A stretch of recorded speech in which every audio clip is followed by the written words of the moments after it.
Assalamualaikum warahmatullahi wabarakatuh.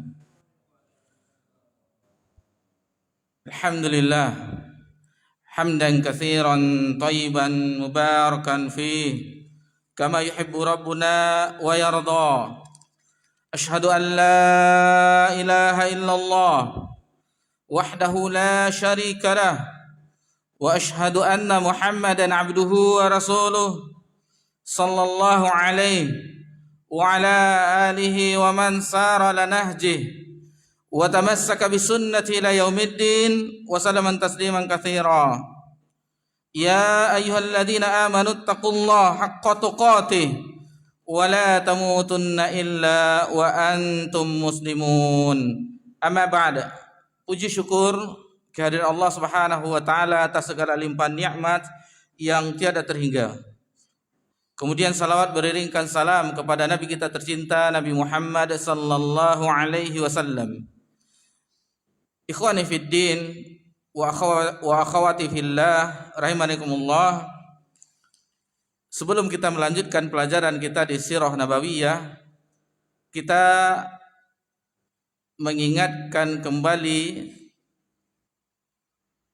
bahwasanya kita telah berada di bulan Al-Muharram tahun 1446 Hijriah, bertepatan kalau seandainya tanggal 1 masuk bulan Al-Muharram di hari Ahad, maka sekarang masuk tanggal 7. Kalau ada yang ikut sebagian ormas tanggal 1-nya hari Senin, maka sekarang tanggal 6 dari bulan Al-Muharram tahun 1446. Yang kita ingatkan adalah mengenai puasa Asyura. Karena tidak berapa lama lagi, insya Allah di hari Senin, Selasa, Tasu'a, Asyura atau Selasa, Rabu, insya Allah kita akan berpuasa. Tentunya kita memohon taufik dari Allah Subhanahu wa taala berpuasa Tasu'a dan Asyura. Lalu apa keutamaannya? Keutamaan dari puasa Asyura, kalau hadis umumnya diriwayatkan dari Abu Hurairah radhiyallahu anhu di dalam Sahih Muslim, hadis ini sahih. Nabi sallallahu alaihi wasallam bersabda, "Afdalus siyam ba'da Ramadan." Jadi sebaik-baik afdalnya puasa setelah bulan Ramadan, yakni Syahrullahil Muharram. Syahrullahil Muharram. Perhatikan di sini, Syahrullahil Muharram. Bulan Allah Al-Muharram. Jadi Allah menggabungkan namanya yang maha indah, yang maha suci, yang maha agung dengan bulan ini. Syahrullah, bulan Allah. Seperti kita ketahui, Ka'bah Baitullah, rumah Allah. Jadi memiliki keutamaan bulan Al-Muharram. Kemudian untuk puasa Asyuranya, yang khusus Asyuranya, itu hadis dari sahabat yang mulia Abu Qatadah Al-Ansari radhiyallahu anhu, juga terdapat dalam Sahih Muslim. Keutamaannya, fadilahnya, yaitu yukaffiru sanatal madiyah, menghapus dosa 1 tahun yang lalu.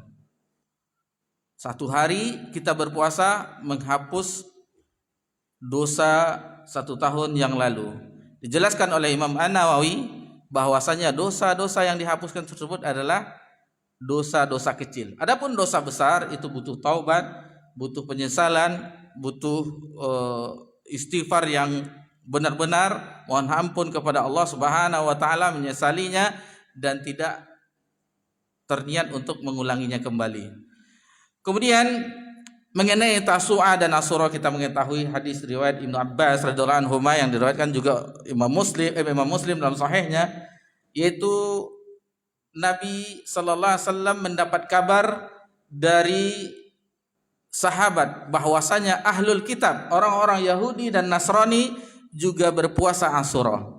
Lalu Nabi sallallahu alaihi wasallam menyebutkan seandainya beliau berangan-angan berjumpa di bulan Al-Muharram tahun depan, maka dia selisihi orang ahlul kitab, orang-orang Yahudi dan Nasrani. Beliau sallallahu alaihi wasallam akan berpuasa di tanggal 9 dan 10 untuk menyelisihi ahlul kitab, untuk menyelisih orang Yahudi dan Nasrani.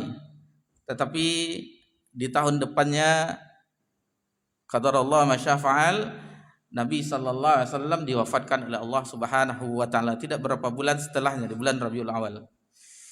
Kemudian di riwayat yang lainnya kita ketahui bahwasannya kenapa orang-orang ahlul kitab terutama orang Yahudi berpuasa, karena di hari tersebut Nabi Musa alaihissalam diselamatkan dari kejaran Fir'aun dan bala tentaranya. Lalu Nabi SAW menyebutkan Nabi Musa alaihissalam itu kita lebih berhak dibandingkan mereka. Kita umat Islam, umat Nabi Muhammad akhir zaman beriman kepada seluruh para nabi dan rasul. Tidak ada satupun kita ingkari. Adapun mereka orang-orang ahlul kitab, bahkan orang Yahudi menuduh yang nista kepada Nabi Isa alaihissalam, mengatakan bahwasanya Nabi Isa alaihissalam itu anak haram, tidak ada bapaknya. Sementara Nabi kita umat Nabi Muhammad SAW itu mengimani seluruh para nabi dan rasul. Bapak-bapak, ibu-ibu yang semoga diberkahi dan dirahmati oleh Allah Subhanahu wa taala. Kemudian kegigihan, di antara kegigihan bahwasanya Nabi SAW dan kaum muslimin umumnya ketika itu sebelum turun ayat di dalam surah Al-Baqarah ayat 183 yang kita ketahui, ya ayyuhallazina amanu kutiba alaikumusiyam kama kutiba alal ladzina min qablikum la'allakum tattaqun. Sebelum ayat itu turun di tahun kedua Hijriah, puasa Asyura itu hukumnya wajib hukumnya. Baru setelah turun ayat tersebut menjadi sunnah, nafilah. Jadi hukumnya sunat. Kemudian kegigihan para sahabat yang kita ambil di sini sahabat wanita, sahabiyah, mereka mengajarkan anak-anak mereka yang belum baligh untuk berpuasa Asyura.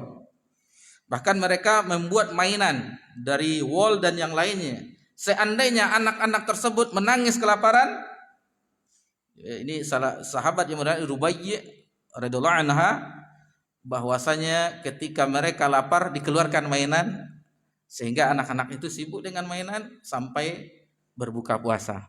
Nah, jadi ini pelajaran bagi kita untuk mendidik buah hati yang Allah amanahkan kepada kita untuk taat, untuk biasa menjalankan sunnah Nabi yang mulia sallallahu alaihi wasallam. Puasa setengah hari, diajar setengah hari. Kalau setengah hari itu tidak puasa. Karena definisi puasa itu imsak, menahan dari mulai terbit fajar sampai terbenamnya matahari. Tapi kalau untuk latihan daripada uring-uringan, tapi zaman sekarang tidak susah, kasih HP katanya kan. Tidak, sebenarnya itu tidak bagus. Memberikan anak dengan HP, dengan kuota atau wifi di rumah, bermain dengan zaman sekarang, game online itu tidak mendidik mereka. Tidak mendidik mereka. Jadi disarankan tidak diberikan HP dengan permainan tersebut. Tapi kalau seandainya dibutuhkan, misalnya ada yang sesuatu yang dicari, karena sekarang di zaman butuh bahan itu terkadang cari di internet, bahan-bahan pelajaran cari di internet. Itu zamannya. Yang jangan samakan zaman bapak-bapak atau ibu-ibu dahulu yang dulu bermain lari-lari, bermain ini, jangan disamakan. Itu dunianya, tetapi kita jaga. Kita khawatirkan apa yang dilihat oleh anak tersebut. Kita jaga apa yang diselaminya di dunia maya tersebut. Kemudian salah seorang ulama di generasi dahulu, di golongan tabi'in, beliau ketika safar itu tetap berpuasa Asyura. Tetap berpuasa Asyura. Padahal telah ada rukhsah, uzur. Orang yang safar itu boleh berbuka. Sebagaimana firman Allah Subhanahu wa taala dalam surah di bawah surah Al-Baqarah yang 183, 185, kalau tidak salah di tengah-tengahnya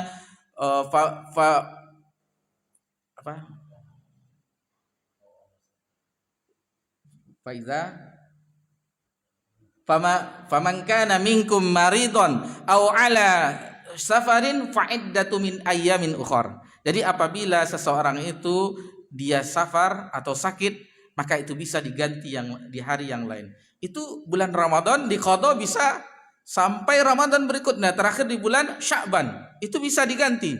Tetapi kalau bulan di puasa Asyura 10 Al-Muharram itu tidak ada harinya, kecuali di tahun depan. Misalnya sekarang tahun 1446 Hijriah, sekarang adanya tahun 1447 Hijriah. Itu makanya sebagian ulama dalam kondisi safar mereka tetap berpuasa Asyura. Jadi kita insya Allah niatkan, mudah-mudahan Allah memberikan kekuatan kepada kita berpuasa di Tasyu'a dan Asyura. Tasyu'a untuk menyelisihi orang-orang ahlul kitab. Itu sedikit yang bisa kita jelaskan sebelum kita melanjutkan pelajaran kita di sirah Nabi yang mulia agung, Nabi yang Rasul yang agung sallallahu alaihi wasallam. Dan insyaallah kita di malam yang berbahagia ini di pertemuan ke-16 bagian terakhir dari fase pertama, fase Mekah, bagian terakhir, yaitu hijrahnya Nabi kita tercinta sallallahu alaihi wasallam ke kota Yathrib, atau akhirnya dinamakan dengan Madinatul Rasul atau Madinah yang kita kenal sekarang. Di pertemuan sebelumnya alhamdulillah kita telah membahas tentang bagaimana delegasi-delegasi, kelompok-kelompok, keluarga-keluarga, individu-individu yang hijrah. Mereka mengendap-endap mencari waktu-waktu yang orang terlena, orang-orang kafir Quraisy, baru mereka melakukan perjalanan hijrah. Dan ada sebagian mereka yang tertangkap, akhirnya ditawan, dikurung di jeruji besi. Ada sebagian mereka yang sampai wafat karena disiksa, tidak diberi makan, dikurung, akhirnya ada yang wafat. Dan melihat situasi seperti itu, terjadilah rapat darurat, didatangkan parlemen besar Quraisy, sehingga terjadilah perkumpulan di Darun Nadwah. Beberapa di hasil rapat itu ada keputusan ini, ada yang mengambil usulan seperti ini, ada yang mengatakan seperti ini. Akhirnya yang diterima adalah keputusan dari Abu Jahal. Abu Jahal ketika itu memiliki ide bahwasanya setiap kabilah-kabilah, suku-suku itu mendatangkan utusannya untuk sama-sama nanti serentak membunuh Nabi Muhammad sallallahu alaihi wasallam. Ide tersebut disetujui oleh seorang laki-laki yang berpakaian tebal, seorang laki-laki tua yang tidak dikenal. Dia mengaku dari Najd dan ternyata itu adalah iblis yang menjelma di dalam pertemuan tersebut. Baik, sekarang kita lanjutkan pelajaran kita, insyaallah mudah-mudahan kita bisa menyelesaikan karena lumayan agak lumayan panjang pembahasannya, tetapi insyaallah seperti biasa kita tidak membahas seluruhnya, tetapi kita ambil poin-poin penting dari peristiwa tersebut. Setelah terjadi kesepakatan tersebut, yaitu akan dibunuhnya Nabi sallallahu alaihi wasallam, maka turunlah Jibril membawa wahyu untuk memerintahkan Nabi sallallahu alaihi wasallam untuk berhijrah. Jadi menunggu perintah. Terakhir hijrah menunggu perintah. Setelah wahyu turun, Jibril memberitahukan untuk perintah di siang hari bolong, matahari terik, silau seperti silau ini karena baru pertama agak lain rasanya, tapi mudah-mudahan itu membuat cerah hasil rekamannya. Nabi SAW dengan menutup kepalanya, mengendap-endap ke rumah Abu Bakar As-Siddiq radhiyallahu anhu. Setelah mengucapkan salam, maka Nabi SAW setelah sampai di dalam baru membuka tutupan kepalanya. Nabi SAW memberitahukan kepada sahabatnya Abu Bakar agar dikosongkan rumah ini. Maksudnya ini rahasia, jangan sampai ada yang tahu. Kata Abu Bakar, sesungguhnya mereka ini adalah keluarga kita semua. Istilahnya orang-orang yang bisa dipercaya, orang-orang yang tidak akan membocorkan rahasia. Maka diberitahu oleh Nabi sallallahu alaihi wasallam, dan Abu Bakar pun bertanya, apakah sudah ada perintah dari Rabbul Alamin untuk berhijrah? Maka Nabi SAW menjawab, na'am, inilah saatnya. Jadi memang sudah ada persiapan, kendaraannya, bekalnya, dan semua itu Nabi SAW tidak mau gratis. Jadi Nabi kita SAW dengan kendaraan yang disiapkan, bekal yang dia siapkan, meskipun itu teman akrabnya sendiri, tapi Nabi SAW tidak mau gratis, akan dibayar oleh Nabi SAW. Padahal Abu Bakar sama tahu saja itu salah satu temannya yang as-siddiq, yang mendampingi, yang betul-betul akrab dari sebelum cahaya Islam. Tetapi Nabi SAW kita tercinta tidak mau gratis saja, tetap dibayar oleh Nabi SAW keperluan-keperluan akan hijrah tersebut.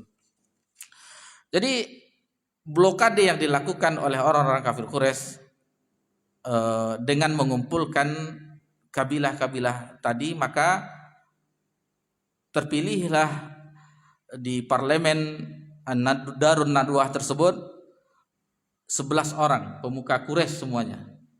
Di antaranya ada Abu Jahal bin Hisham, Al-Hakam bin Abi Al-As, Uqbah bin Abi Mu'aid. Ini orang-orang dedengkot semua, orang-orang pembesar Quraisy semua. An-Nadar bin Al-Haris, Umayyah bin Khalaf, Zam'ah bin Al-Aswad. Umayyah bin Khalaf ini di perang Badar dibunuh oleh Bilal bin Rabah. Kemudian Tu'aimah bin Adi, Abu Lahab ikut juga. Paman Nabi SAW ikut juga untuk memusnahkan atau membinasakan ponakannya sendiri. Ubay bin Khalaf, Nubaih bin Al-Hajjad, dan Munabih Al-Hajjad. Itulah 11 orang yang terpilih di parlemen Darun Nadwah untuk melakukan eksekusi, menghilangkan nyawa Nabi kita tercinta sallallahu alaihi wasallam. Jadi Nabi sallallahu alaihi wasallam di malam itu yang diperintahkan untuk hijrah, maka diperintahlah Ali bin Abi Thalib untuk menempati tempat tidurnya. Dan ini kita mengetahui kisahnya, sejarahnya, untuk mengulang-ulang kembali, yang tetap memakai selimut burdah dari warna hijau tersebut. Nabi memerintahkan, karena kebiasaan Nabi SAW itu di tengah malam, di awal malam, salat malam, nanti kembali lagi. Orang itu sudah tahu apa yang dilakukan oleh Nabi kita tercinta. Bahkan Abu Jahal pun tetap optimis. Ini sekarang ini berhasil misi kita. Karena misi-misi sebelumnya gagal.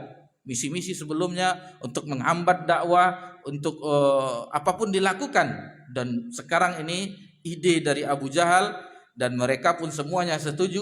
Utusan-utusan pun setiap kabilah telah terpilih, optimis. Nanti akan kita habisi, maka padamlah dakwahnya Muhammad ini. Yang menjanjikan tak apa-apa dijanjikannya. Jadi seolah meremehkan apa yang telah didakwahkan oleh Nabi kita tercinta SAW. Lalu dia ini mengatakan begini, kita nanti mati kalau memeluk agamanya diiming-imingkan sorga yang seperti kebun-kebun di negeri Urdun. Maksudnya Urdun itu Yordania. Karena bagi yang mengetahui, Yordan itu ada kebunnya, subur, Syam. Jadi bagi yang umroh Al-Aqsa biasanya turun di Alia atau Aila Airport, itu turunnya di Aman, Yordan, itu melewati Laut Mati baru masuk ke Palestina yang sekarang dikuasai oleh Zionis. Jadi kita masuk itu bukan izin dari Palestina, tetapi izin dari Zionis Israel, karena mereka telah menguasainya. Memang indah-indah, seperti kita ke Sumatera Barat, Padang Panjang, Pandai Sike yang itu seperti itu. Ada kebun sayurnya, ada ininya, subur. Nah, jadi dipermisalkan oleh Abu Jahal seperti itu. Jadi orang-orang, kenapa orang Mekah mengetahui? Karena mereka berdagang ke Syam, mengetahui bagaimana kondisi suburnya perkebunan di Syam. Lalu bagi yang tidak mau beriman, sambil meremehkan, mencemeh bahasa kita, masa tidak ikut dengan agamanya kita dikatakan disiksa di neraka. Entah apa-apa aja katanya kan. Pokoknya semacam meledek gitu. meremehkan apa yang telah dibawa oleh Nabi kita tercinta sallallahu alaihi wasallam. Maka waktu-waktu yang ditunggu telah datang. Tepat jam di tengah malam, apapun rencananya, apapun makarnya, bagaimana orang-orang ingin melakukan makar, di mana di situ ada perlindungan dari Rabb yang maha kuasa, yang maha berkehendak. Di tangannya lah keputusan, di bawah kekuasaan Allah lah alam semesta ini. Mana mungkin orang-orang akan membinasakan Nabi kita tercinta. Ini janji ini ditetapkan sebagaimana firman Allah Subhanahu wa taala dalam surah Al-Anfal ayat 30, wa idz yamkuru bikal ladzina kafaru liyuthbituka aw yaqtuluka aw yukhrijuk. Dan ingatlah ketika orang-orang kafir Quraisy memikirkan daya upaya terhadapmu untuk menangkap dan memenjarakanmu. Kemudian atau au yaqtuluk, atau membunuhmu, au yukhrijuk, atau mengusirmu. Wa yamkuruna wa yamkurullah. Mereka memikirkan tipu daya dan Allah mengagalkan tipu daya mereka. Wallahu khairul makirin. Dan Allah lah sebaik-baik pembalas tipu daya. Jadi mereka sudah merencanakan, membangun tipu daya, tetapi semuanya kalah dengan apa yang telah Allah rencanakan juga. Rencana Allah yang berlaku. Kemudian Rasulullah SAW meninggalkan rumahnya. Sebagaimana tadi diwasiatkan kepada Ali bin Abi Thalib menggantikan posisinya. Maka setelah keluar di tengah malam, Nabi SAW itu mengambil pasir dari tanah Al-Bata, lalu meneburkan kepada di atas kepala orang yang 11 orang tadi, Abu Jahal, Abu Lahab dan yang lain, yang telah dipilih di parlemen Darun Nadwah untuk menghabisi Nabi SAW. Setelah ditaburkan, sebagaimana Nabi SAW membaca firman Allah di dalam surah Yasin, wa ja'alna min baini aydihim sadda wa min khalfihim sadda, dan kami adakan di hadapan mereka dinding sadda dan belakang mereka dinding pula. Kemudian faghshaynahum fahum la yubsirun, dan kami tutup mata mereka sehingga mereka tidak dapat melihat. Jadi kalau orang belajar, ada sebagian orang-orang tarekat kalau ingin tidak dilihat orang baca surat ini katanya, supaya tidak nampak sama orang. Itu tidak benar, karena ini adalah khusus untuk Nabi kita tercinta sallallahu alaihi wasallam. Bagaimana kita lewat hilang, kalau tidak bantuan dari jin itu tidak mungkin seseorang di zaman ini. Karena yang aneh-aneh itu di zaman ini ya orang yang bersekutu, ada kerjasama dengan jin. Tetapi seandainya mereka amalannya sesuai yang dituntunkan, itu tidak mungkin melakukan yang aneh-aneh. Banyak yang aneh-aneh yang terjadi di negeri kita ini. Dan yang sekarang yang bahasa Suryani, inna maqali Makkah wa Madinah katanya, dan bla-bla itu aja terus dibacanya. Diambilnya kitab Ihya Ulumuddin Al-Ghazali, itu juga diambilnya, ditahannya hujan, itu juga dibacanya. La haula wala quwata illa billah. Tetapi banyak juga yang mengikuti. Padahal sudah nampak dari segi penampilan saja kita sudah mengetahui. Tidak ada ulama-ulama yang seperti itu. Dialah ulama kita di tanah air ini. Mungkin kita melihat gambarnya Kiai Ahmad Dahlan, pendiri Ormas Muhammadiyah, begitu juga Kiai Haji Hashim Asy'ari. Tidak ada tampangnya seperti orang yang bisa berbahasa burung ini, bahasa semut dan macam-macam. Tetapi itulah kesesatan yang dibungkus oleh syaitan, sehingga ada saja yang mengikutinya. Kalaulah tidak ada pondasi kita belajar agama Allah Subhanahu wa taala yang hak menurut Al-Qur'an dan sunnah Nabi kita tercinta sallallahu alaihi wasallam, maka terjadilah umat yang kebingungan. Semuanya Al-Quran dan Sunnah, semuanya Al-Quran dan Sunnah, mengaku Al-Quran dan Sunnah. Tetapi apakah benar mereka mengambil dari Al-Quran dan Sunnah? Yang itu yang pertama. Yang kedua, seandainya mereka mengambil dari Al-Quran dan Sunnah, apakah benar penerapannya? Apakah benar pemahamannya? Karena dalil itu ibarat karet. Karet bisa ditarik ke sini, ditarik ke sini, ditarik ke sini, sesuai dengan hawa nafsu. Kita ambil contoh orang-orang Khawarij. Dia mengambil firman Allah, orang-orang Khawarij, wa man lam yahkum bima anzalallah fa ulaika humul kafirun. Barang siapa yang tidak berhukum dengan hukum Allah, maka dia kafir. Dia mengambil firman Allah Subhanahu wa taala benar, tetapi sesuai dengan hawa nafsunya. Sehingga Ali bin Abi Thalib radhiyallahu anhu membantah kalimatul haq wa urida biha batil. Kalimatnya hak, mengambil firman Allah Subhanahu wa taala, urida biha batil. Tetapi apa yang diinginkan dari firman Allah tersebut adalah kebatilan. Lalu bagaimana? Bagaimana agar kita tidak bingung dengan keadaan yang banyak sekali fitnah di zaman kita ini? Seandainya kita tidak serius mempelajari agama Allah Subhanahu wa taala, maka kebingungan yang kita dapatkan. Maka agama yang sempurna ini ada parameternya. Dan itu Allah Subhanahu wa taala yang menyebutkan.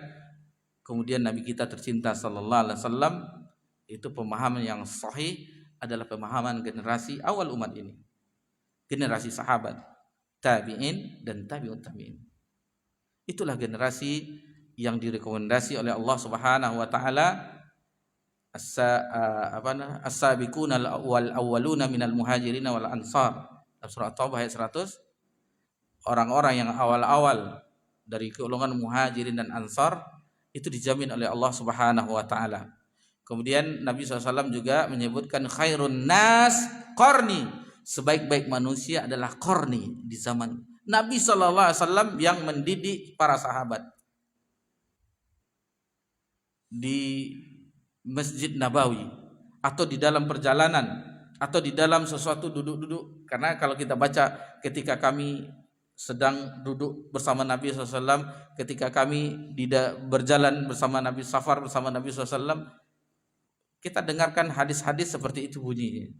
Itulah kehidupan mereka para sahabat yang langsung dididik oleh Nabi sallallahu alaihi wasallam. Mereka lah generasi umat ini, mereka yang dipilih untuk mendampingi Nabi kita tercinta sallallahu alaihi wasallam. Sebagaimana ungkapan Abdullah bin Mas'ud radhiyallahu anhu, Allah Subhanahu wa taala mengetahui dan memilih hati hamba yang paling baik, hambanya yang paling baik, maka diturunkanlah syariat ini kepada beliau Nabi SAW, karena Allah yang memilih, yang menentukannya. Kemudian dipilih hati yang terbaik setelahnya untuk mendampingi Nabi SAW, yaitu hati para sahabat. Hati para sahabat yang hati mereka jernih karena ditarbiyah langsung mendengar firman Allah Subhanahu wa taala yang masih segar, ibarat mata air yang belum ada kotorannya. Kalau dari hulu, mata air yang jernih, yang belum ada sampah-sampah kotoran yang terbawa oleh arus tersebut.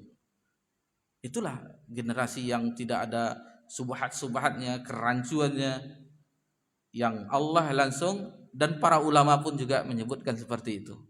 Para ulama-ulama agar kembali kepada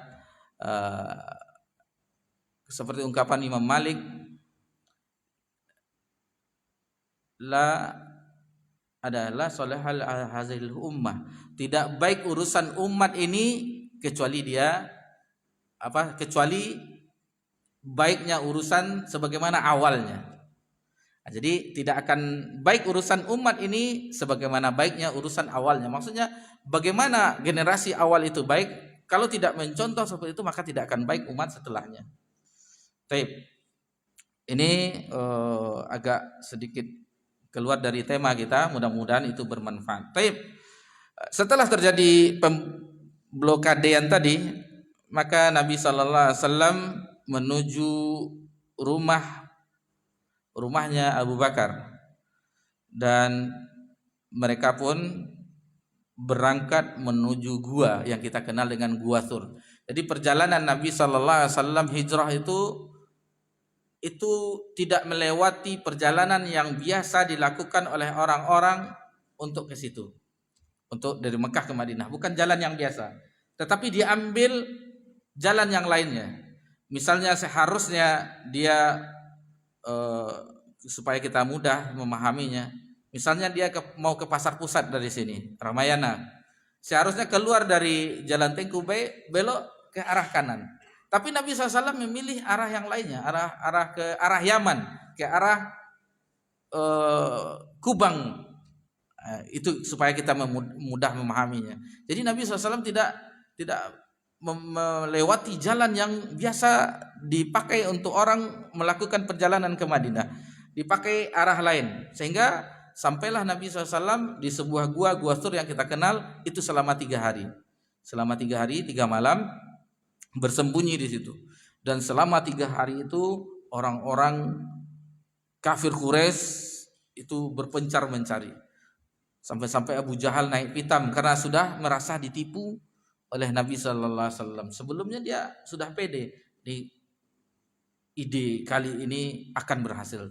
Tetapi Allah memusnahkan tipu daya mereka. Selama 3 malam di Gua Sur tersebut, maka sebelum memasuki gua tersebut Abu Bakar memeriksanya. Diperiksanya, dilihatnya ada lubang-lubang, disobeknya bajunya untuk menutup lubang. Dari sobekan tersebut ada 2 lubang yang tidak tertutupi. Maka Abu Bakar menutup dengan kakinya.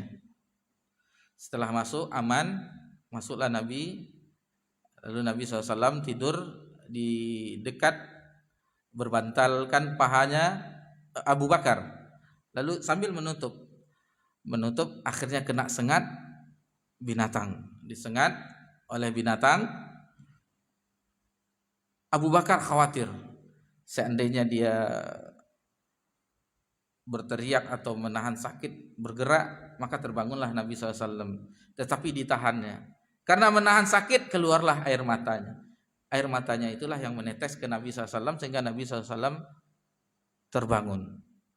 Ya, karena menahan sakit. Kemana kita kalau disengat oleh lipan atau kalajengking itu sakit sekali. Tetapi Abu Bakar menahannya agar Nabi SAW tidak terbangun. Setelah Nabi SAW terbangun dengan air matanya Abu Bakar yang menahan sengatan tersebut, maka Nabi SAW bertanya, ada apa dengan engkau wahai Abu Bakar? Ada apa gerangan? Lalu Abu Bakar bersumpah, ayah dan ibuku sebagai tebusannya ya Rasulullah, aku telah kena sengat. Lalu Nabi SAW melihat sengatan tersebut, Nabi berdoa, meludahkannya dan tidak ada rasa sakit lagi. Itulah Nabi kita tercinta SAW. Dan ini salah satu mukjizat Nabi SAW, bahwasanya apabila beliau mendoakan lalu meludahinya, maka itu tidak ada hilanglah rasa sakit tersebut. Kemudian diriwayatkan dari Ummul Mukminin Aisyah radhiyallahu anha bahwasanya saudaranya, yaitu anak dari Abu Bakar bernama Abdullah, yaitu ketika itu sudah mulai baligh, dia cerdas, dan dialah yang selalu bolak-balik ke Mekah Gua Sur, sambil ada gembalaan dari budak dari Abu Bakar, yaitu Amir bin Fuhairah yang menggembalakan kambing-kambing milik Abu Bakar. Jadi apabila Abdullah kembali dari Gua Sur mau kembali ke Mekah, jadi gembala-gembalaan itu dibawa untuk kembali ke Mekah yang tadi mengembala dari daerah situ, sehingga jejak kaki Abdullah itu tidak kelihatan karena sudah ditutup oleh kambing tadi. Jadi menghapus jejak. Karena apabila padang pasir nampak jejak kaki, ini dikhawatirkan akan diketahui. Jadi itu fungsinya memang sudah disetting, sudah direncanakan. Ini kejadiannya, ini kejadiannya. Lalu setelah 3 hari tersebut, yang mengantarkan makanan ketika itu yaitu Asma binti Abi Bakar. Nanti kita singgung. Jadi kita beralih ke orang kafir Quraisy setelah mereka naik pitam mencari kemana-mana tidak berjumpa juga, maka dibuatlah sayembara. Sayembara, barang siapa yang bisa menangkap Nabi Muhammad SAW baik dalam keadaan hidup ataupun mati, maka mendapatkan hadiah 100 ekor onta. Lumayan, 100 ekor onta. Kalau seandainya sekarang harga onta 40 juta, kita ambil saja itu, karena kalau kurban bagiannya, kalau kambing kan 1 orang, kalau sapi itu bagi 10, kalau onta kan sapi 7, onta 10. Kalau sapi, siapa panitia kurban? Ada sekitar 15 juta atau 17 juta, tergantung berapa keadaan sapinya. Kalau onta itu seperti itu juga. Kita anggap saja 40 juta. 40 juta kali 100 berarti 4 miliar undiannya. Lumayan. 4 miliar undian untuk mendapatkan sayembara untuk menangkap Nabi Muhammad SAW baik dalam keadaan hidup ataupun mati. Di sini banyak yang semangat. Banyak yang semangat sehingga nanti ada yang bisa menyusul Nabi sallallahu alaihi wasallam, yaitu Suraqah bin Malik. Akhirnya menyusul Nabi SAW dan Abu Bakar. Adapun untuk kelanjutannya insyaallah kita lanjutkan setelah azan Isya. Fadhal, kita azan dulu.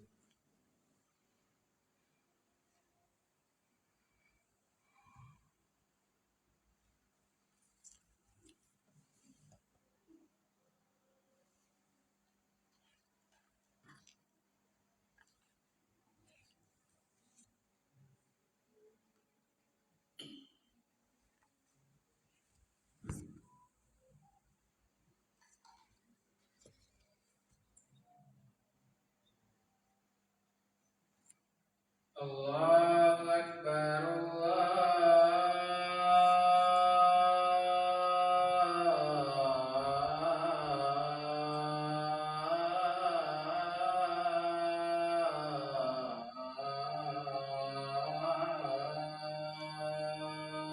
Allahu Akbar. Allahu Akbar,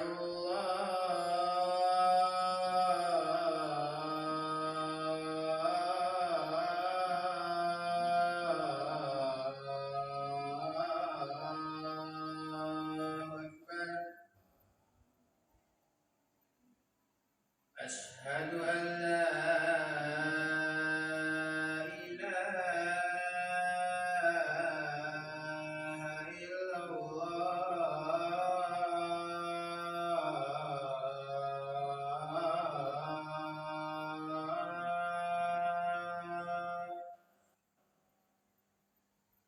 Asyhadu an la ilaha illallah.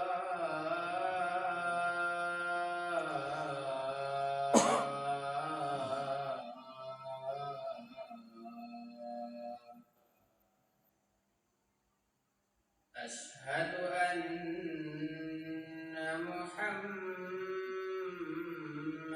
Rasulullah.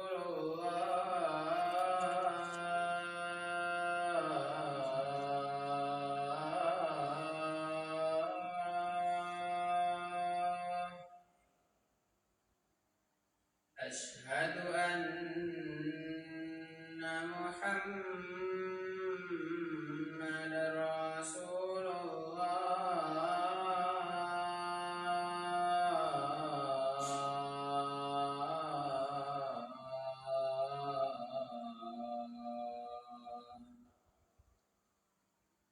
Hayya 'alas shalah.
Alhamdulillah, wassalatu wassalamu ala Rasulillah, ma ba'd.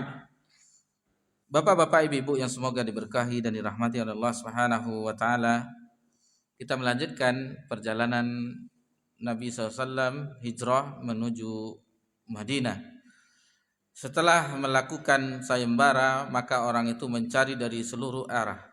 Orang-orang kafir Quraisy karena ingin mendapatkan imbalan 100 ekor onta.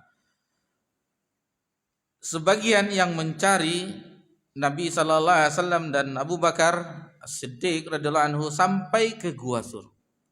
Sehingga ketika Abu Bakar mengatakan seandainya mereka melihat ke arah kaki mereka, maka kelihatlah Nabi sallallahu alaihi wasallam. Begitulah perlindungan Allah Subhanahu wa taala. Mereka memiliki makar, tetapi makar mereka itu dimusnahkan oleh Allah Subhanahu wa taala. Kenapa Abu Bakar tidak khawatir, tidak cemas? Khawatir, cemas, sedih. Lalu dikatakan oleh Abu Bakar As-Siddiq radhiyallahu anhu, kenapa dia tidak gundah gelana? Seandainya aku yang terbunuh ya Rasulullah, tidaklah mengapa. Karena aku sendiri yang wafat, yang meninggal. Yang dikhawatirkan apabila engkau yang terbunuh ya Rasulullah, maka binasalah umat. Berarti tidak ada lagi cahaya Islam. Itu yang membuat Abu Bakar. Dan bagaimana nanti insya Allah perjalanan yang tidak memakai jalur yang biasa dipakai orang, Abu Bakar itu terkadang ke kiri, terkadang ke kanan, terkadang ke depan, ke belakang. Itu menjaga Nabi sallallahu alaihi wasallam. Khawatir nanti ada yang langsung saja menyerang. Begitulah penjagaan sahabat yang betul-betul dipilih untuk mendampingi beliau dalam perjalanan. Sahabat yang istimewa. Sampai-sampai wafat pun kubur mereka berdampingan. Itulah Rasulullah SAW bagi yang pernah umrah atau haji, kemudian Abu Bakar, kemudian baru Umar di sebelah. Sahabat yang begitu kita dapat pelajaran bagaimana kehidupan mereka. Begitulah seharusnya kita berteman, bersahabat dalam suka dan duka. Lalu Nabi sallallahu alaihi wasallam bersabda, ya Abu Bakrin, ma zannuka bisnainillahi salisuhuma, wahai Abu Bakar, apa yang engkau khawatirkan, apa yang engkau kira, apa yang engkau sangka akan terjadi, sedangkan yang ketiganya adalah Allah. Ini sebagaimana firman Allah Subhanahu wa taala, nanti bisa kita cek, ikhwan dan akhwat bisa cek di dalam surah At-Taubah ayat 40, di mana Allah Subhanahu wa taala berfirman, illa tansuruhu faqad nasarallahu iz akhrajul ladzina kafaru tsaniyatnaini idhuma fil ghar. Jadi jika kalian tidak mau menolong Muhammad sallallahu alaihi wasallam, maka sesungguhnya Allah telah menolongnya, itu ketika orang-orang kafir musyrik Mekah mengusirnya, sedangkan dia salah seorang dari dua orang itu berada di dalam gua fil ghar iz yaqulu li sahibihi, lalu dia mengatakan ke sahabatnya itu, la tahzan innallaha ma'ana, jangan engkau bersedih karena Allah bersama kita. Fanzalallahu sakinatahu alaihi wa ayyadahu bijunudin lam tarauha wa ja'ala kalimatal ladzina kafarus sufla wa kalimatullahi al-ulya wallahu azizun. Jadi akhirnya diturunkan ketenangan dan membantunya dalam tentara yang kalian tidak melihatnya, dan Allah menjadikan seruan orang-orang kafir itulah yang rendah dan kalimat Allah itulah yang tinggi. Allah Maha Perkasa, wallahu azizun hakim. Allah Maha Perkasa dan Maha Bijaksana. Ikhwani fid din wa akhwati fillah rahimanikumullah. Bahkan ada di riwayat yang lain, tetapi kita tidak mendapatkan di ini. Dulu pernah membaca sirah dari versi yang lain, itu ada laba-laba yang menutupi gua itu. Ada sarang laba-laba. Jadi kalau melihat sarang laba-laba tidak masih utuh, berarti tidak ada yang lewat kan itu. Tapi bukan dari versi buku yang kita pakai, dari versi yang lain kita pernah membacanya bahwasanya ada sarang laba-laba, bahkan ada burung-burung di situ yang tidak mungkin ada orang yang masuk. Seandainya ada orang masuk, berarti burung itu terbang katanya. Nah, jadi begitulah Allah Subhanahu wa taala menjaga hamba dan rasulnya.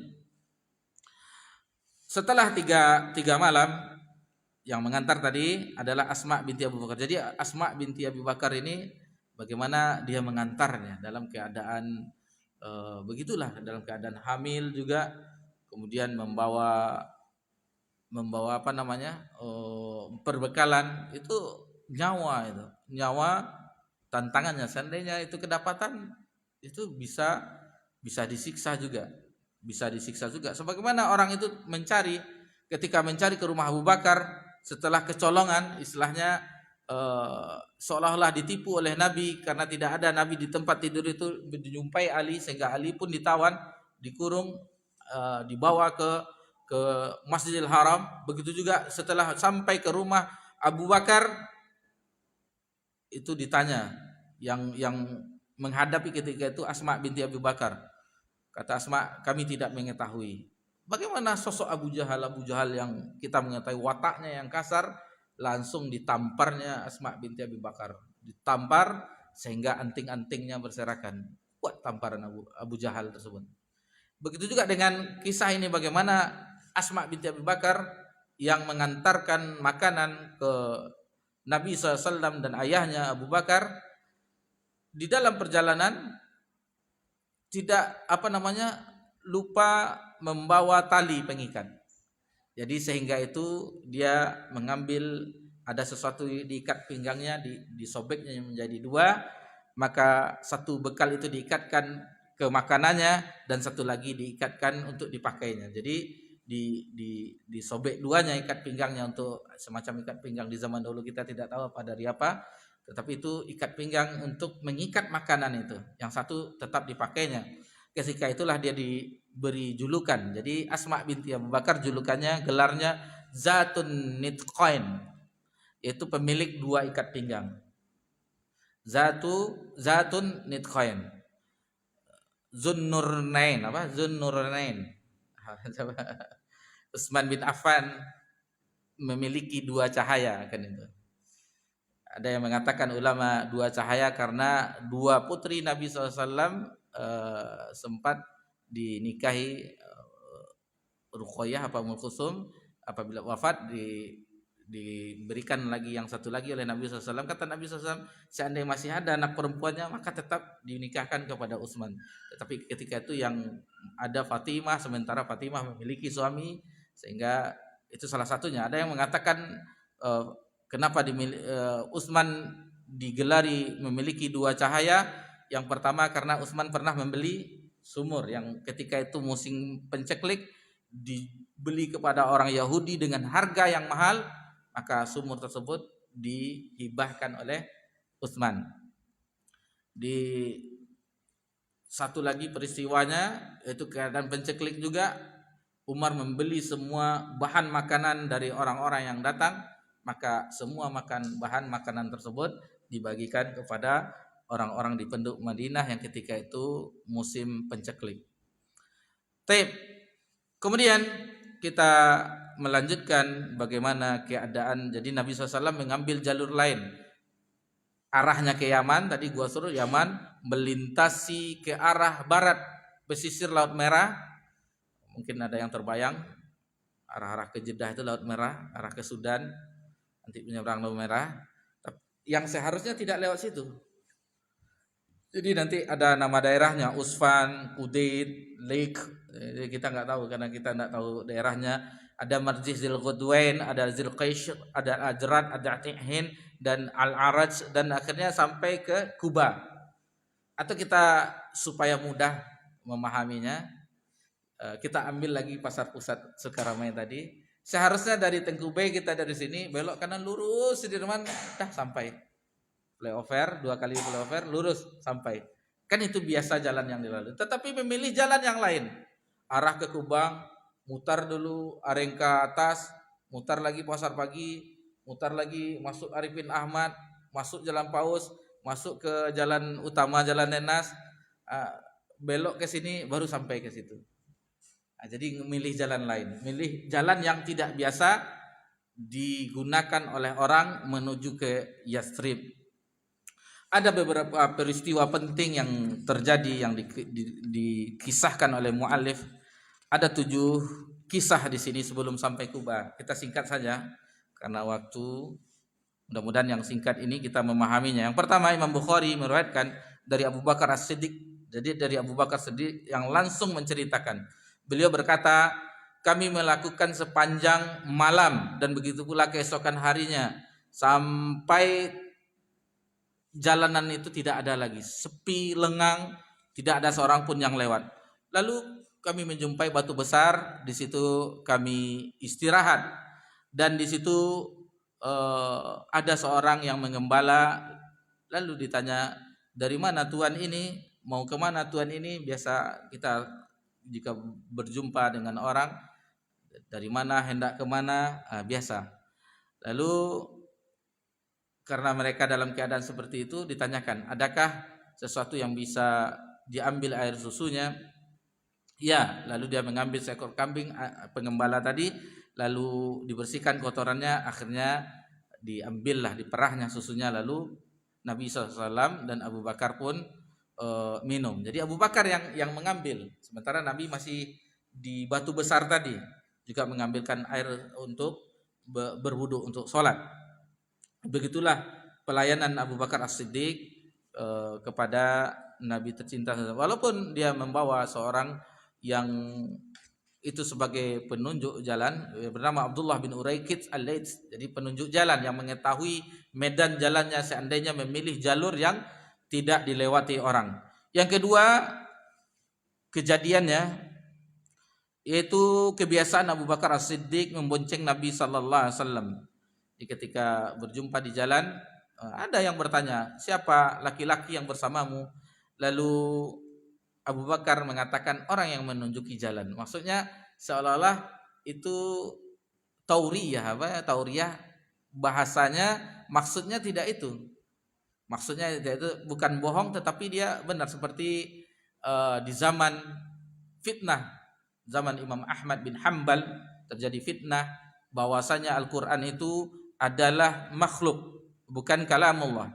Ada sebagian ulama yang ketika itu melakukan tauriyah, karena siapa yang meyakini Al-Quran itu kalamullah akan dipenggal oleh penguasa, karena penguasa waktu itu berpaham Khawarij, bukan Mu'tazilah. Ada sebagian ulama mengatakan, disebutkannya Taurat, Zabur, Injil, Al-Quran adalah makhluk. Sebenarnya yang dikatakannya jarinya ini makhluk. Nah, sehingga dia pun selamat. Itu namanya tauriyah. Sebenarnya tidak berbohong, tapi nadanya seolah-olah berbohong. Apa sama yang dilakukan oleh Nabi Ibrahim alaihissalam ketika menghancurkan berhala-berhala, lalu diletakkan kampaknya di berhala yang paling besar yang tinggal. Tanyakan kepada berhala tersebut. Atau di kisahnya beliau sama Nabi Ibrahim alaihissalam, Sarah ketika itu melakukan perjalanan ke Mesir, ditanya oleh penguasa Mesir ketika itu, siapa yang bersamamu? Lalu Nabi Ibrahim menjawab, dia adalah saudariku. Karena kalau dikatakan itu istrinya, maka Nabi Ibrahim dibunuh. Nabi mengatakan itu saudariku karena perempuan itu saudari dari keimanan. Bukankah istri itu saudari dalam hubungan keimanan? Nah, itu maksudnya. Jadi di sini Abu Bakar mengatakan, orang ini yang menunjukkan jalanku. Maksudnya menunjukkan jalan kebaikan. Yang Abu Bakar inginkan itu jalan kebaikan, bukan menunjukkan jalan untuk menuju Madinah. Baik.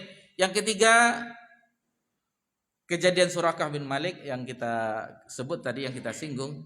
Nah, jadi Surakah bin Malik mengetahui ada sosok orang yang begini, dua orang begini, maka Surakah bin Malik mengetahui bahwa itu adalah Nabi Muhammad SAW dan sahabatnya Abu Bakar. Maka disusulnya dengan kuda kencangnya sempat tersusul, tetapi ketika tersusul tersungkur sehingga kaki kuda yang depan itu terbenam sampai kalau kita sikunya itu, sehingga tidak bisa naik ke atas lagi.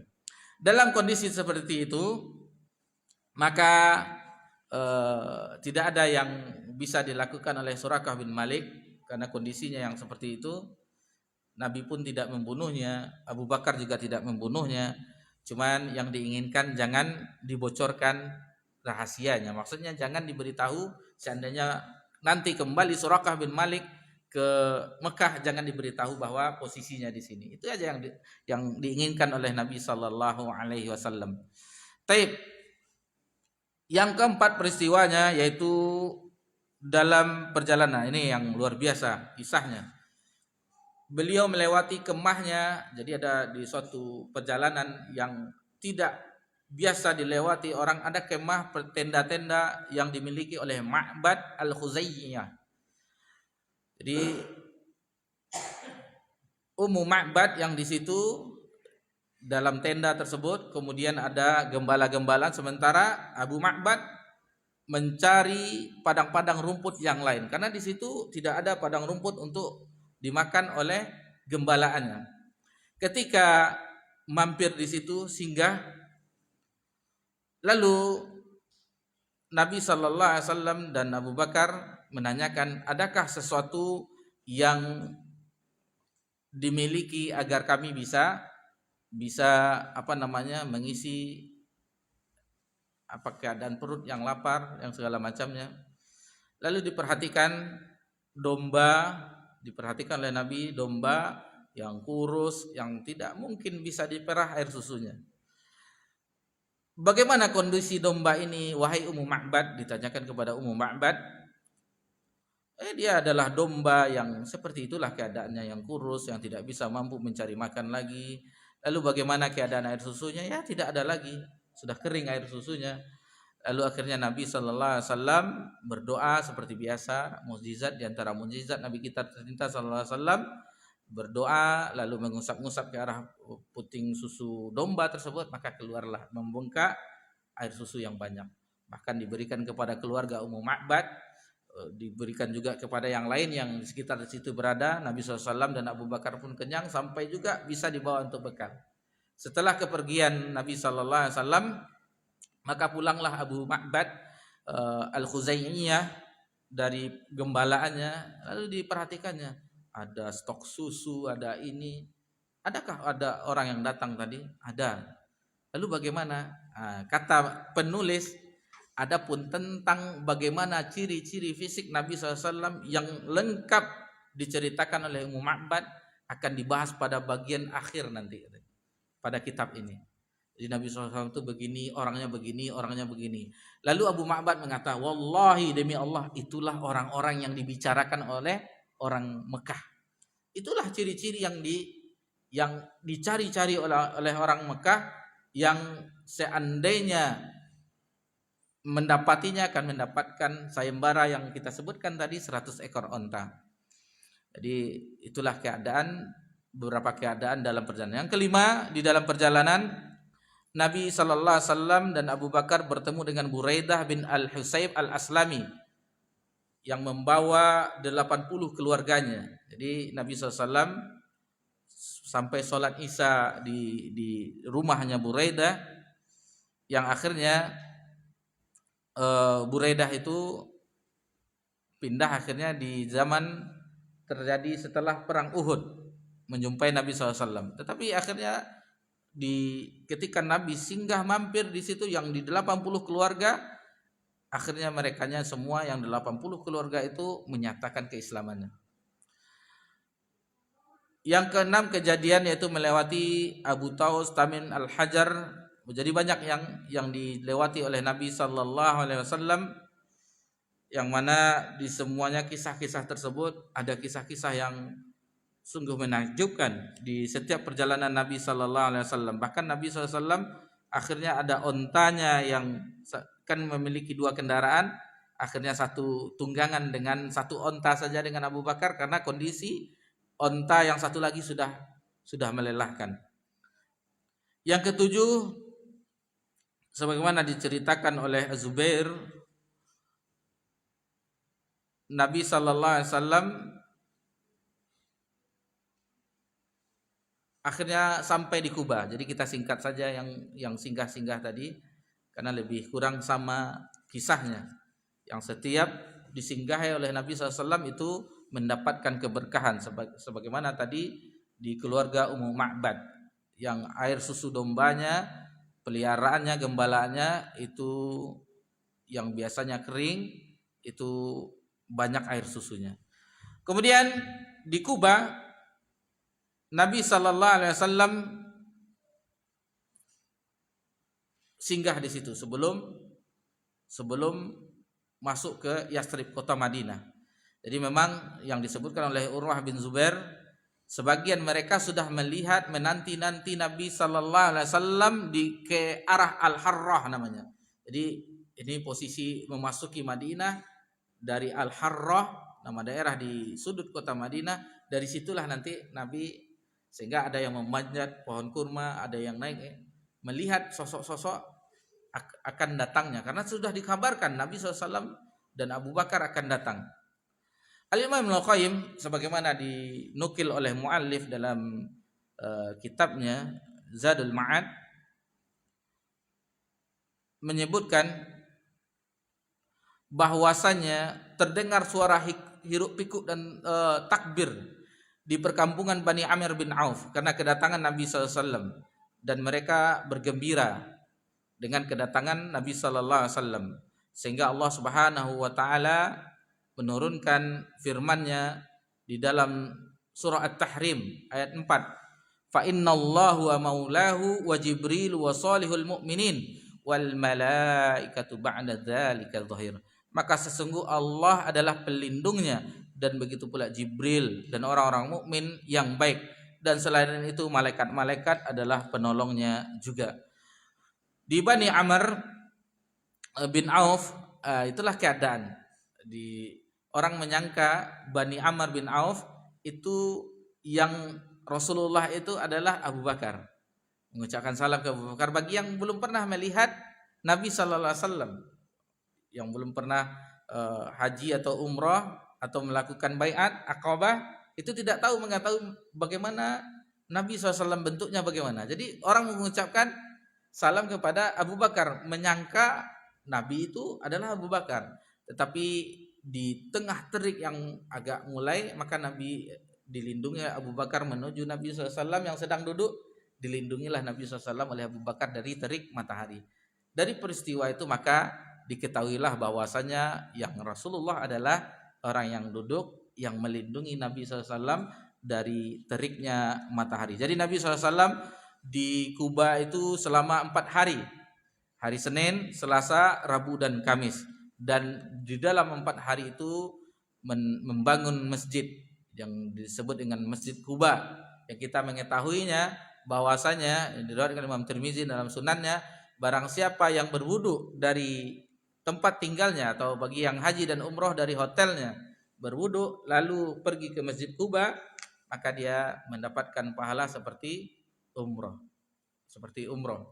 Dan Nabi SAW biasa ke Masjid Kuba di masa Nabi SAW hidup itu di hari Sabtu, baik Nabi SAW dengan berkendaraan maupun berjalan kaki, tidak berapa jauh. Dan sekarang alhamdulillah itu sudah ada jalan kaki, jalan setapak untuk berjalan kaki ke Kuba, sudah dibangun oleh orang-orang, untuk ada juga transportasi yang lainnya.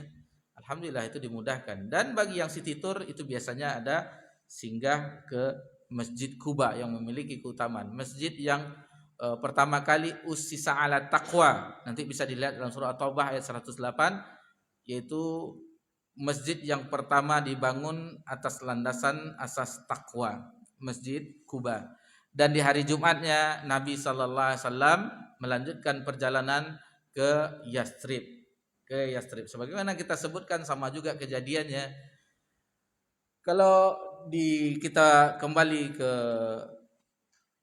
kisah yang tadi di Madinah, itu setiap hari mereka menunggu Nabi sallallahu alaihi wasallam dari kejauhan, fata morgana dekat, rupanya bukan Nabi sallallahu alaihi wasallam. Kecewa mereka, kembali lagi. Setiap hari itu Nabi rupanya tidak. Setiap hari. Sehingga sampailah di hari Jumat tersebut, setelah Jumat Nabi SAW melakukan sholat Jumat bukan di Madinah, tetapi Nabi SAW eh, mampir di sebuah daerah di antara Kuba dengan Yastrib. Disitulah Nabi di sebuah dekat lembah, di situ sholat Jumat bersama sekitar puluhan orang ketika itu. Maka ketika sudah sampai, berbahagialah penduduk Yastrib, Madinah. Orang yang telah ditunggu beberapa hari ini muncullah dari kejauhan. Mereka melihat dari memanjat pohon kurma. Bahkan orang-orang Yahudi pun yang ketika itu sudah hidup di situ bersama berdampingan dengan suku Aus dan Khazraj mengatakan, benarlah apa yang dikatakan di dalam ajaran mereka. Nanti akan ada nabi akhir zaman yang akan datang ke Madinah. Karena mereka mengetahui sebagaimana nanti nabi akhir zaman itu hidup di yang ada pohon kurmanya. Itu Madinah. Bergembiralah penduduk Madinah, bergembira, bertakbir, bertahmid, mengagungkan Allah Subhanahu wa taala. Yang perempuan-perempuan, kaum wanita itu berada di atas rumahnya, bangunannya di atas, melihat Nabi sallallahu anak-anak hiruk-pikuk seperti itu. Di sebagian di sini muallif ada yang syair itu yang tala'al badru alaina min saniyatil wada, ada yang bersenandung itu. Tetapi kalau kita belajar sama ustaz-ustaz menjelaskan bahwa riwayat itu tidak benar katanya. Tetapi muallif di sini membawakan tala'al badru alaina, bulan purnama muncul di hadapan kita, min saniyatil wada, dari jalan di sela-sela bukit wada, wajib syukru alaina, kita wajib bersyukur karenanya, ma'ada alillahi da', apa yang diserukan sebagai seorang dai untuk Allah. Ayyuhal mabsusu fina, wahai orang yang diutus kepada kami, ji'ta bil amril muta', engkau telah membawa perkara yang ditaati. Jadi di perjalanan Nabi SAW mengatakan mana keluarga dari ibu Abdul Muthalib, karena ibu dari kakeknya Abdul Muthalib dari Bani Najjar, suku Madinah. Nabi ingin menjumpai keluarga-keluarganya, menjalin silaturahmi dengan keluarga dari kakeknya ibu dari Abdul Muthalib. Namun sesuai dengan perintah Allah Subhanahu wa taala, ada yang menarik, di sini saja kami kerabatmu, di sini saja ya Rasulullah. Biarlah onta ini nanti di mana dia berhenti. Setelah dekat Masjid Nabawi, akhirnya yang terpilih adalah rumah Abu Ayyub Al-Ansari. Disitulah Nabi menginap beberapa hari di rumah Abu Ayyub Al-Ansari. Dan setelah itu maka berdatanganlah beberapa keluarga Nabi SAW, disusul juga dengan kedua putrinya, istrinya Saudah, Fatimah, Ummul Kulsum, Usamah bin Zaid, Ummu Aiman, yang kita mengetahui Ummu Aiman yang merawat Nabi SAW dari kecil. Kemudian Abdullah bin Abi Bakar yang tadi yang di dalam 3 hari tersebut mendatangi Abu Bakar dan Nabi SAW. Begitu juga dengan Ummul Mukminin Aisyah. Kemudian Zainab tetapi suaminya tidak ikut, Abul As tidak ikut, Zainab saja. Kemudian yang lain-lainnya juga menyusul, sehingga ketika itulah Nabi SAW berakhirlah dengan pelajaran kita tadi, berakhirlah perjalanan Nabi kita tercinta sallallahu alaihi wasallam. Fase pertama di dalam dakwah Islam yaitu fase Mekah. Fase Mekah telah berakhir dan insyaallah kita akan di pertemuan yang ke-17 di 2 pekan yang akan datang membahas bagaimana fase yang kedua, yaitu fase Madinah. Insyaallah bagaimana perjalanan Nabi kita tercinta, apa saja kisah-kisahnya. Di sini disebutkan ada 3 tahapan yang diliputi suasana yang penuh kegoncangan di awal-awalnya. Terjadinya perjanjian Hudaybiyah. Yang kedua, tahapan gencatan senjata, dan yang tahapan ketiga yang terakhir, tahapan berbondong-bondongnya manusia masuk agama Islam di awal tahun 11 Hijriah, di tahun wafatnya Nabi SAW. Insyaallah dengan kesabaran mudah-mudahan Allah memberikan kita taufik dan teringat kita pesan Syekh. Mungkin ada sebagian kita yang hadir di daurah Masjid Abu Darda. Syekh menyebutkan, Syekh Dr. Fahad bin Isa Al-Anazi hafizallah taala, kita harus semangat mempelajari sirah nabawiyah, mempelajari hadis-hadis Nabi sallallahu alaihi wasallam, karena kita berada di zaman orang yang mengelabui agama kita, tidak percaya dengan apa kejadian Nabi SAW, keistimewaan Nabi SAW, ajaran Nabi SAW, sunnah Nabi SAW. Bahkan umat ini sebagian mereka tidak mempercayai Sahih Al-Bukhari. Jadi kita harus giat, dan beliau tidak menasihati kita yang hadir, tetapi menasihati diri beliau sendiri jauh-jauh dari kota Madinah untuk datang ke negeri kita, bagaimana membawa sesuatu semangat bagi kita agar kita meneladani, mempelajari bagaimana kisah-kisah yang dilalui oleh Nabi kita tercinta sallallahu alaihi wasallam. Dan ini semua kisahnya adalah mukjizat semua kejadian-kejadian, sehingga apabila ada suatu masalah yang kita alami, itu semuanya terjawab selama 23 tahun nubuah Nabi sallallahu alaihi wasallam. Dan ini kita niatkan, luruskan niat kita bahwasanya kita mempelajari sirah nabawiyah adalah salah satu bentuk kecintaan kita kepada Nabi SAW. Ketika kita tegak di yaumil mahsyar, salah satu hujjah kita yaitu bahwasanya kita telah mempelajari sirah Nabi kita tercinta. Dan buatlah angan-angan yaitu cita-cita kita agar kita berjumpa dengan Nabi kita tercinta sallallahu alaihi wasallam dengan keadaan bergembira, bukan seperti orang yang diusir di telaga haud Nabi sallallahu alaihi wasallam, wal iazubillah. Mohon maaf jika ada kesalahan dalam penyampaian. Kita akhiri dengan subhanakallahumma wa bihamdika asyhadu an la ilaha illa anta astaghfiruka wa atubu ilaik. Wassalamu ala nabi Muhammad sallallahu alaihi wasallam wa ala alihi washabihi ajmain. Alhamdulillahirabbil alamin. Wassalamu alaikum warahmatullahi wabarakatuh.